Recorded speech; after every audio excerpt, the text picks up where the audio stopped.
जंगल में एक दलदल के करीब बरसों से एक चूहा और एक मेंढक रहते थे। बातचीत के दौरान एक दिन मेंढक ने चूहे से कहा, इस दलदल में मेरा खानदान सदियों से आबाद है और इसीलिए ये दलदल जो मुझे बाप दादा से मिली है, मेरी मीरास है। चूहा इस बात पर चढ़ गया। उसने कहा, मेरा खानदान भी यहाँ सैकड़ों साल से आबाद है और मुझे भी ये जगह अपने बाप दादा से मिली है और ये मेरी मीरास है। ये सुनकर मेंढक गुस्से में आ गया और तोतुमे में शुरू हो गई। बात इतनी बड़ी कि उनकी दोस्ती में फर्क आ गया और दोनों ने एक दूसरे से बोलना छोड़ दिया। एक दिन चूहा वहां से गुजरा तो मेंढक ने इस पर आवाज किसी जो चूहे को बहुत बारी लगी। इसके बाद चूहे ने ये किया कि वो घास में छप कर बैठ जाता और जब मेंढक वहां से गुजरता तो इस पर हमला करता है। मर्द है तो सामने मैदान में आता कि खुलकर मुकाबला हो और तुझे मेरी कुव्वत का पता चले।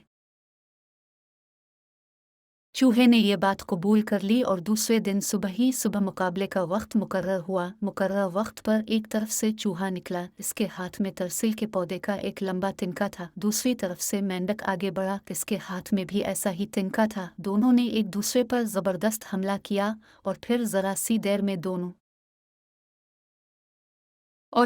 सी देर में दोनों गथर गुथा हो गए। अभी ये लड़ाई जारी थी कि दौर हुआ में अलिफारती हुई एक चील ने देखा कि एक चूहा और एक मेंढक आपस में गुत्थम गुथा हो रहे हैं। वो तेजी से उड़ती हुई नीचे आई और एक झपटे में दोनों पहलवानों को अपने तेज नोकीले पंजों में दबा कर ले गए।